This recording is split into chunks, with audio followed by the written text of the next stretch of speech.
Hello,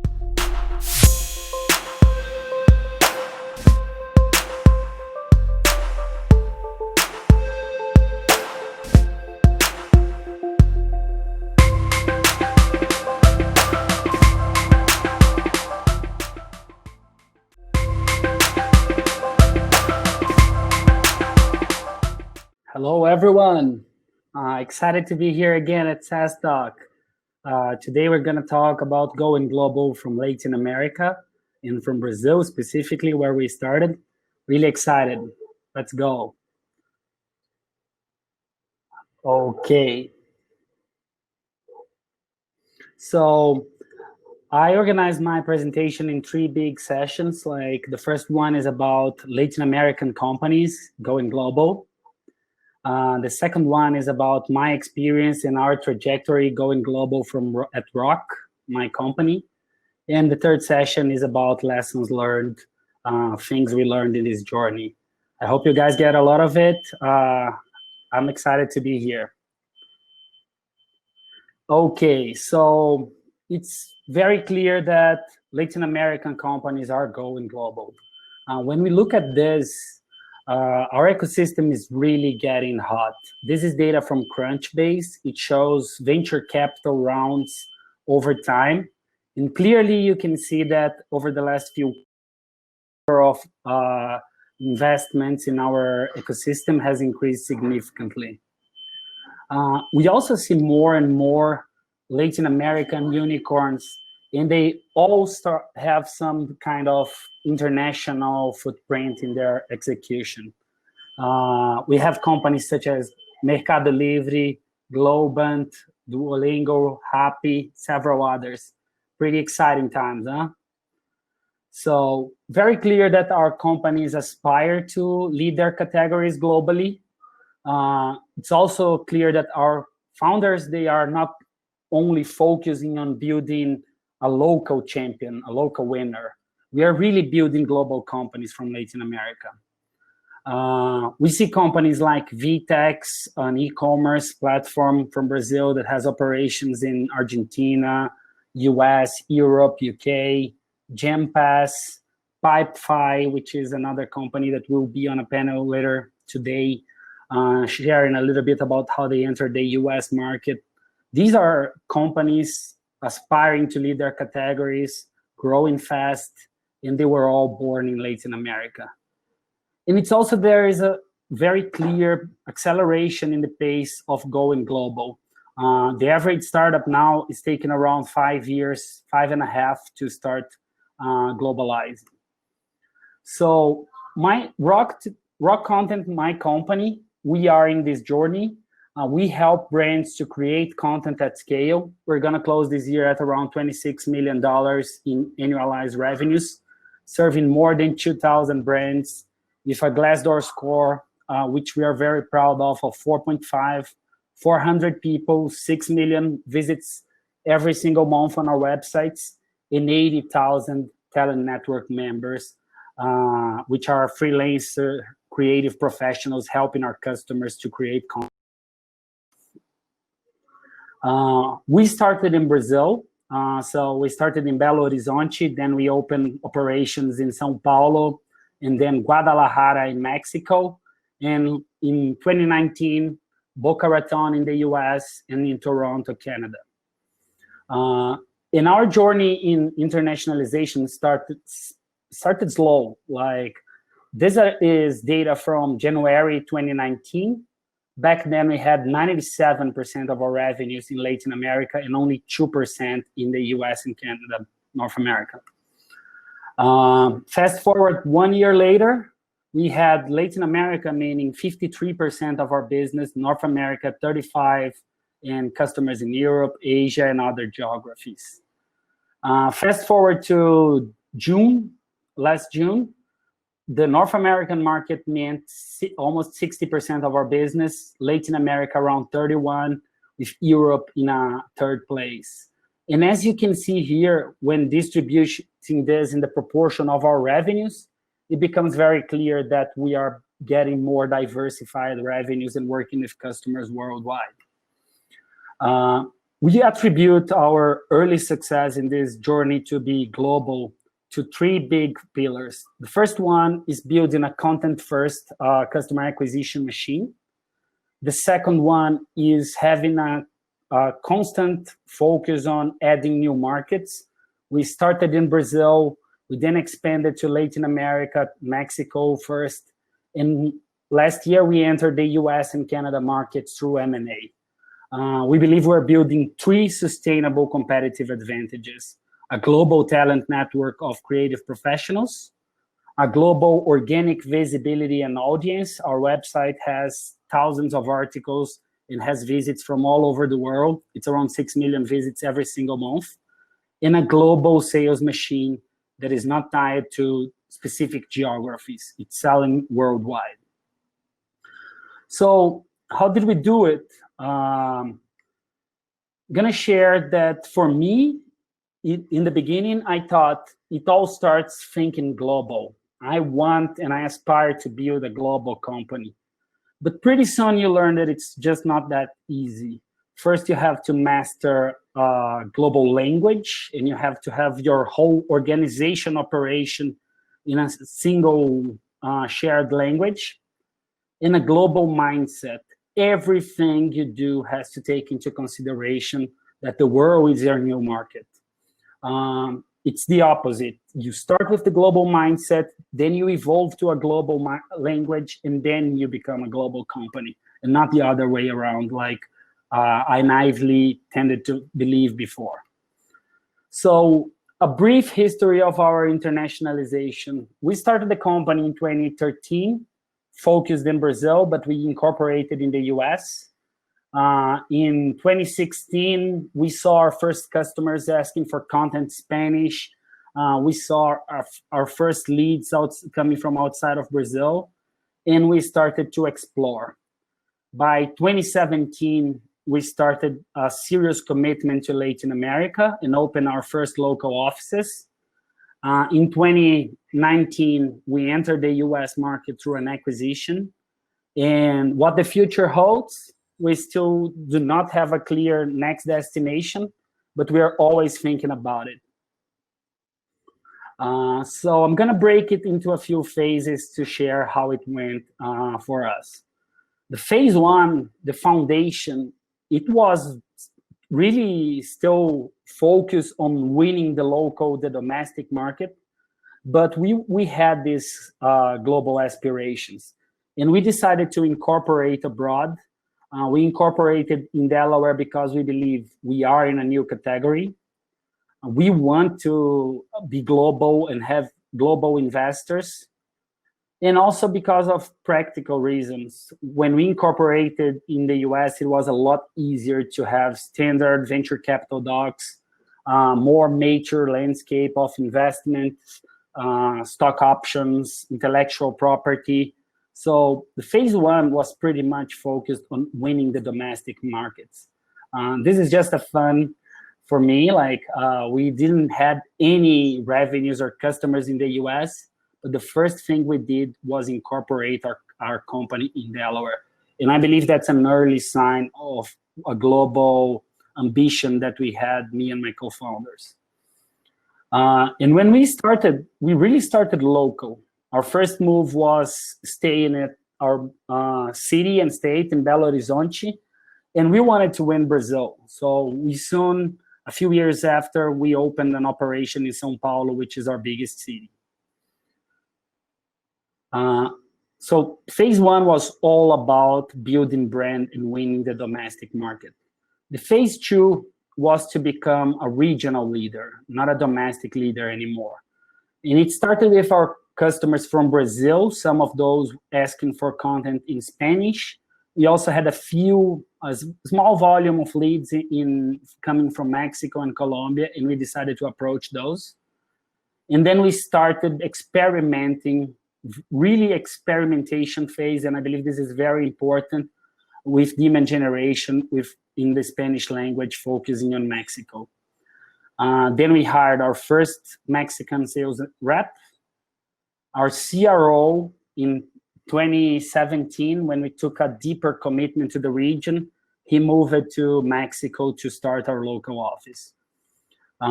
This is our blog. We started in a very lean way, publishing content in Spanish, and we got some pretty exciting results. Here are some of our early customers. So Alia Mexico, HubSpot, Walmart, Oracle. We had a mix of local businesses in Mexico, like Alia, but we also had global companies that had operations there. Some of those we already worked with in Brazil.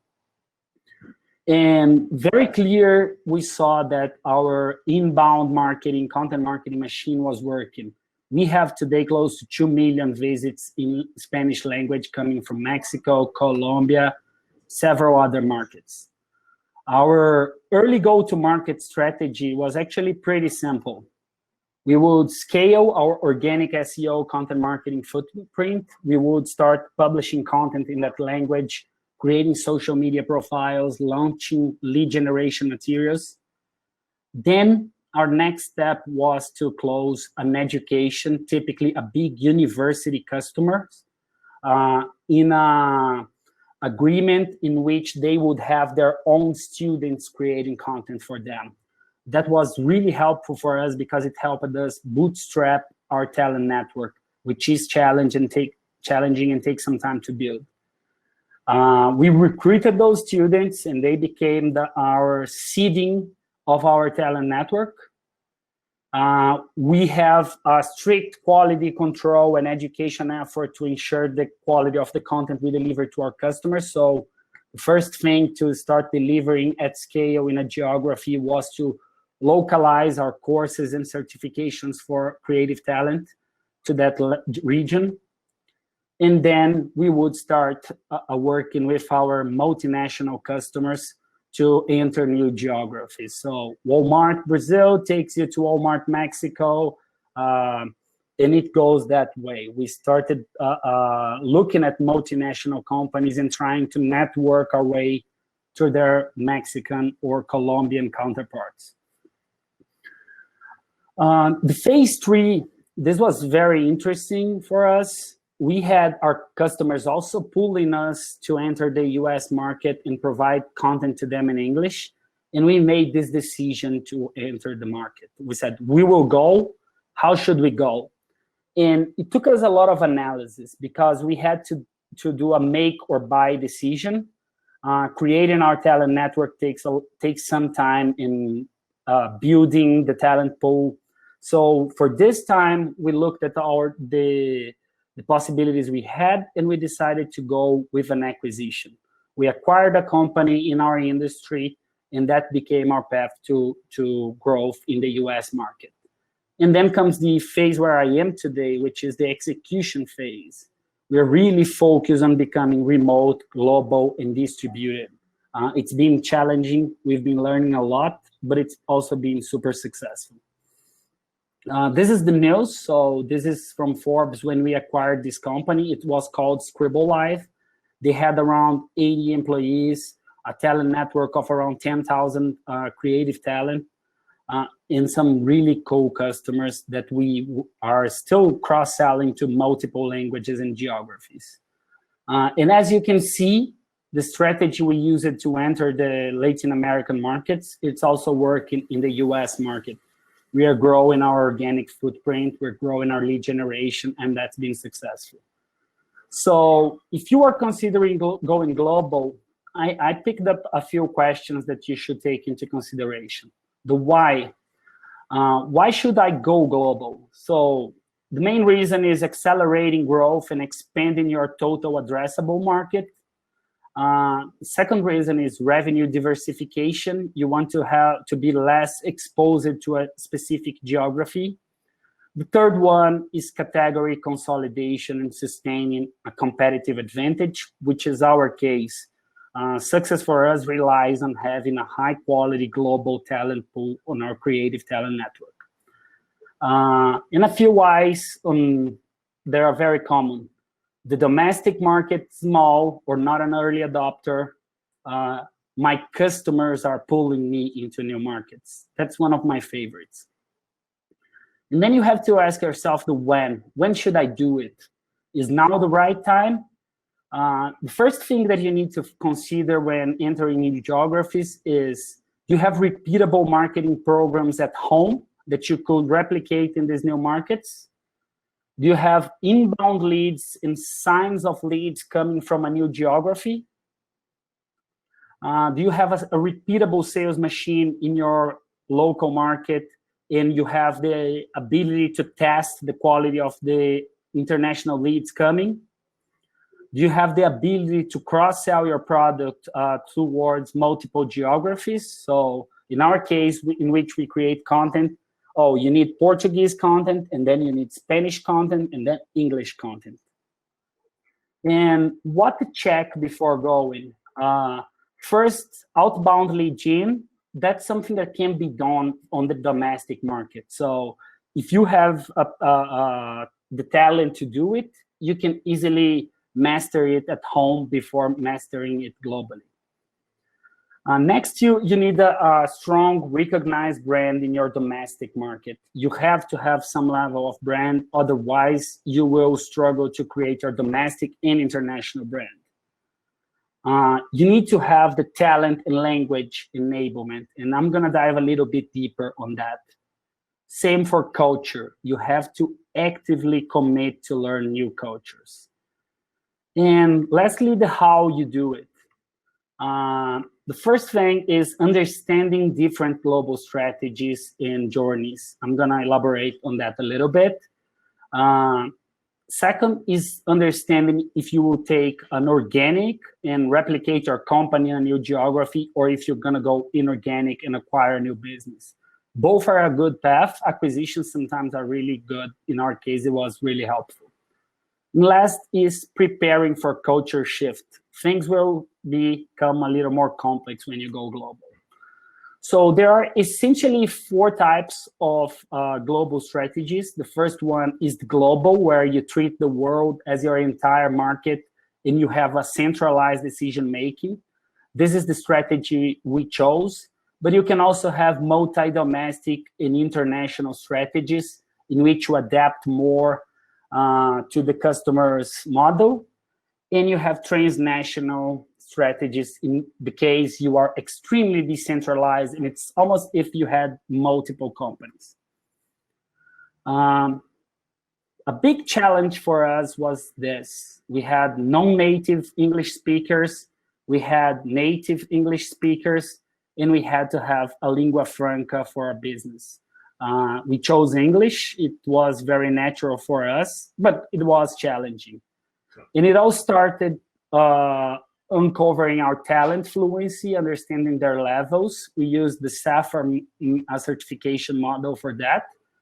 And today, we've been investing a lot in enabling our team on a global language and culture proficiency. We have more than 60% of our time into the advanced and native proficiency. And in the beginning, language was a barrier, but today 75% of our team members mentioned that that's not a big blocker anymore. And to close, some lessons learned. Culture. Going global has to become a company culture focal point. You have to think about it beyond go-to-market. You have to think about geographic distributed leadership, geographic diversity. You also need the lingua franca, your official company language. And it's important to be aware that managing a team that is distributed is challenged. Luckily, we are learning a lot about this during COVID. It's accelerating for all companies. And also that you have to make your culture, your values and systems prepare to be adapted. The second one is challenges and opportunities are talent and hiring. The first thing is the organizational design. How will you organize success to win in a new market? In our case, for instance, we integrated our global CS team under one single global leader, our marketplace team, single global leader, and we believe that was a really powerful decision to foster the global organization we want to be. The second one is hiring for differences, not for similarities. You want to diversify your company culture. You want to bring people that have a different context, and that's been another focus area for us. You also want to hire globally. You have to really consider hiring all over the world. Last month, we hired people from India, from Egypt, from Israel, and that's something that I think it's really powerful to create a truly global company. You have to assemble the right team because each market will demand different skills. And you have to understand that what we call the talent arbitrage thesis. Because we have a Latin America base, we have, for instance, lower costs for hiring developers, lower costs for hiring highly talented finance people. Understand your local domestic market and what are the strengths where you should hire there. Customer needs. You have to understand that there will be different requirements in sales cycles. In our case, for instance, the US customer is a lot more sophisticated and the other markets are evolving fast, but it is different. You have to accept that what you did at home might not translate to all other geographies, and that's okay. And you have to build a global network and leverage our global customers to learn from them. Planning, political and economic instability are real risks. Understand the geo-economic context of each market. Prepare for the cost and complexity of globalizing. It is challenging, it costs, it requires investment. You will have to change everything, sales, marketing, CS, etc. Prepare for this additional investment and have the patience. You can't just experiment, at some time you have to commit. Evaluate every single month and replan, reforecast every quarter. So closing remarks, what worked for us? I think it's a few characteristics. The first one is thinking like a global company since day zero. The second one is building a product and a business model that can be localized easily. Third one, we really committed to evaluating multiple go-to-market strategies before choosing one single, and we played a lot with that. Prioritizing markets where your customers pull you in. You don't have to go just for getting bigger. You can go where your customers take it, and that's totally okay if it aligns with your strategy. Experiment with marketing and sales before entering a new market. In all markets that we entered, we made small tiger teams to validate and assess the opportunity before committing and going after it. Send a missionary founder and leader from your core to take your culture abroad and to learn the culture. That's a very powerful thing. And lastly, and very important, focus on only one market at a time. Going global is complex, but you can win if you pick one at a time. Don't hyperscale and try to go all at once if you haven't done this before. And that's it. Thanks everyone for joining. I'm open to questions. It was great being here with you today.